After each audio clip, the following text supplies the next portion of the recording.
All right, hello. I'm Claudia. I'm already screwing up this intro so bad. I'm so bad at intros, like you don't even know. Actually, you do if you've seen any of my previous videos. I am atrocious at intros, but now we've been sidetracked already. But I am here today to talk about the Throne of Glass series and what I thought about it reading it for the first time as a 20-year-old in college, and just gonna give you my take on the series. So without further ado, let's get into it. Anyway, the first book, which is literally titled Throne of Glass. Hold on, I have to get Goodreads because I don't remember all of the titles. I think books 1 through like 5 I did reviews on, so we're gonna just look at my reviews and that way I can tell you what I thought, and I remember the last ones later. Better. What am I even saying? So I will say I found the series very hard to get into. I think it was a very slow series, like in the beginning. I gave Throne of Glass a 4.5 out of 5, which actually looking back on it, I probably, in comparison to the rest of the series, I probably should have given it a lower number. And the reason I gave it a 4.5 was because at the time I was like, well, it was good. I had a hard time starting this book, one, because I had to wait a really long time for it at the library.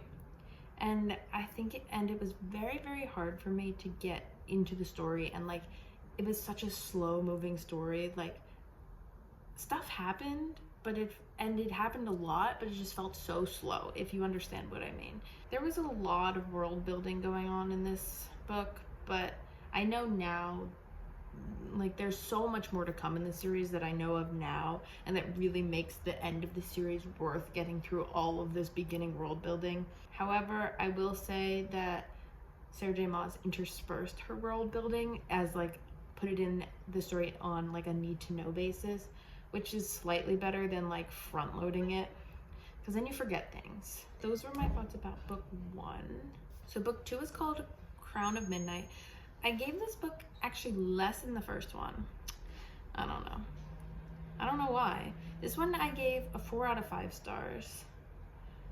I again found it hard to get into. I'm literally just reading from my Goodreads, which is a shameless plug. This is my Goodreads. Please follow me, friend me on Goodreads. I'll friend you back and you can see what I'm reading. So again, I found this book harder to get into. I got more into this book and like involved and engrossed in the book the further we got into the story. And it's kind of hard to describe what's going on in this book without giving anything away if you haven't read the first one. But it is a logical continuation. It kind of picks up where the first one left, but Sarah J Maas is expanding her universe in this one. So we're learning a lot. It's again a lot of world building. It's like we don't already know all these things about this world, and we have to continue learning about this world. I think it was a very slow start to this book because we were changing gears, because I know now that Sarah J Maas wrote book 1 as a teenager and it was meant to be a standalone and had to go back and change the ending in order to make it a series. And so that plays a lot into like why book 2 starts so slow, because we have to extend our universe for our characters to continue having lives to lead in it, and for us to continue having a story to tell about these characters and the lives they lead in this. So it makes sense. Moving on. Number 3 is Heir of Fire. This one I gave a 4.5 out of 5. This one really picked up the pace. I was very engrossed. This is where we went to, this is where we met Rowan and we got training. And honestly, it's all blended together for me at this point. Because there's just, I read him, like that's like all I read that was in my brain. I read some like fluff reads in between some of them while I was waiting for holds, but they stuck in my brain more, and so it's all blended. All the books have blended together. So this is where she was trained by Rowan, and I don't know, I liked him. He was like sassy and kind of funny, and anyway, it was a faster paced book that made it much easier to, like, I really got into the series in book 3. Books 1 and 2 were definitely worth it to get to book 3. And now number 4, Queen of Shadows. I gave this one 5 stars. I loved this book. This was one of my favorites in the series. I think it's my second favorite. Oh, it's so hard. I have 3 favorites in the series, like top favorites. This was one of them. I'm not going to rank them because I honestly don't know. This one is like where I started to really, really enjoy and like look forward, and the writing improves because obviously she's grown as an author over the course of this series, and I really enjoyed the expansion of the world, and having to slog through all of that building in books 1 and 2 was worth it to get to this. And I really enjoyed when like Rowan came back and we had that whole scene where she like runs to him in the alley, and the rebels, and like all of that was just, it was just so good. And the character development, this one was where I really started to have a wonderful time reading this series. Number 5, Empire of Storms. Now, I went into this series blind, and I will say, if you have not read it and you're watching this video, what are you doing? This video contains spoilers. If you have read it, did you do a tandem read? Did you read them in the order they came out? I'm talking about Empire of Storms and Tower of Dawn because they happen at the same time, just different parts of the world.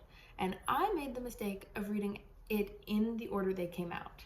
I should have tandem read, or I should have read Tower of Dawn first, because the ending of Empire Storm is absolutely wrecked me. It was so, so sad. And then to have to read so many pages about, what's his name? Chow afterward, no. But this book was so phenomenal. I really loved how the characters started to like fully come out, and we had like Aelin and Lysandra switching places, and all of Aelin's wonderful plans, and her tricking Rolf, and her interactions with Rolf, like so good. I also, during chapter, I believe it's in the 30s, when there's the battle at Skulls, I think it's Skulls Bay, I listened to the Pirates of the Caribbean soundtrack while they were battling. Wonderful, wonderful decision. It was so much fun. This series, that book really, it made the series for me. And Tower of Dawn, we already kind of know. I gave this one 2.5 stars because we learned useful information. We did not need a whole book. This could have been brief chapters throughout the Empire of Storms, or a longer version of Empire. It would have made it slightly longer Empire Storms. They could have been brief chapters in Empire of Storms, and I did not. We learned useful information. That's why I got 2.5 stars out of 5. But other than that, it was really quite boring and useless, especially after the cliffhanger in Empire Storms. And I should have done a tandem read or read this one first. It was just a rough time. I read this one on a plane. I literally I had like a 5-hour plane ride, sat and read all of Tower of Dawn on that plane. And then finally, I have not yet read The Assassin's Blade. I'm getting there, I promise, but I haven't gotten there yet. But finally, we have book 7 in the series, Kingdom of Ash, which 5 out of 5 stars right off the bat. It was a truly, truly wonderful way to end the series. That kind of sums it up. That's when you know, like, I became attached to the characters, and when certain things happened and certain people died, I cried. I will be rereading the series. This is one of my 3 favorites. My 3 favorites are Queen of Shadows, Empire of Storms, and Kingdom of Ash, which I think is most people's 3 favorites. I don't know though, who knows? But I will definitely be rereading the whole series. I literally, a couple weeks after I finished the series, went to Target and bought myself a paperback copy of Kingdom of Ash because it was so good. The second half of the series definitely made the first 2.5 books worth it. And it was a truly wonderful conclusion to the series, and I think she really brought all her major, Sarah J Maas really brought all her major players together in a way that made sense, and there was an action, adventure, suspense, will they, won't they, not about any romance, about like, will they win the war or won't they. That is my brief review of the Throne of Glass series. If you'd like to go read my reviews, again, my Goodreads.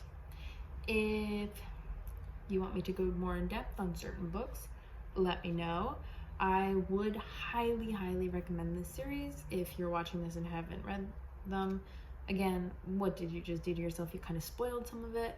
I tried very hard to leave spoilers out, but obviously you can't review the whole series without spoiling some of the earlier things that happened in the book.